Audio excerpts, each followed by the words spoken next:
હવે તો એક વાત સાંભળતા જાઓ। થોડા દિવસો પહેલા આપણે જોયું કે મોરબીમાં આમ આદમી પાર્ટીની સભા હતી। એમાં ઈસુદાન ગઢવીની સભામાં એક યુવકે સવાલ કર્યો અને લાફાવાળી થઈ। અને હવે આમ આદમી પાર્ટીએ મહાનગરપાલિકાની ચૂંટણી આવી રહી છે ત્યારે ગોપાલ દાવ ખેલો।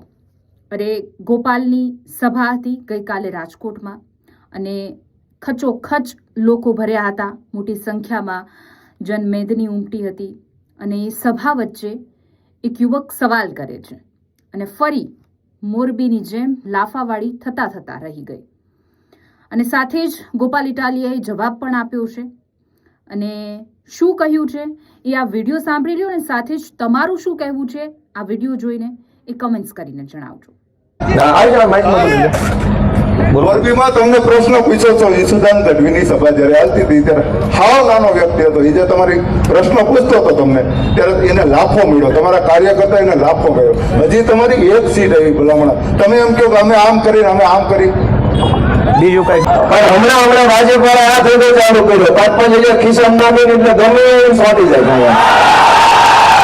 પણ અમને 5,000 રૂપિયામાં આવી વાતો કરો છો, અમે 10,000 આપી જાઓ, પાટીલને પ્રશ્ન પૂછો છો તમારા દમ હોય તો પૂછો પાટીલને પ્રશ્ન રાજકોટના અગ્નિકાંડના આરોપીને કઈ જેલમાં પૂર્યા છે, પૂછો પાટીલને પ્રશ્ન 10,000 રૂપિયા હું આમાં આપું।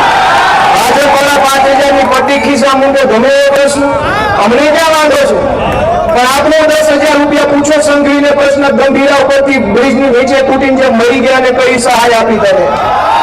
આખા રાજકોટની અંદર ડ્રગ્સ વેચાય છે, બેફામ યુવાનોનું જીવન બરબાદ થાય, હું 10,000 રૂપિયા ખિસ્સામાં નાખું, પૂછો જાઓ ભાજપ વાળાનો પ્રશ્ન।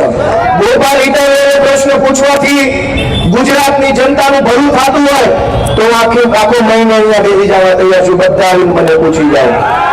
પ્રશ્ન જ્યાં પૂછો ત્યાં પૂછો મારા વાળા, તો ગુજરાત આખું સુખી થાય। મારી સરકાર આવે તેથી મને પૂછજો, આ જેની છે એને પૂછો, પણ ના પ્રશ્ન પૂછો ઢીંડા ભાંગી નાખે પોલીસ વાળા રાતે લૂંટાવો ભલા।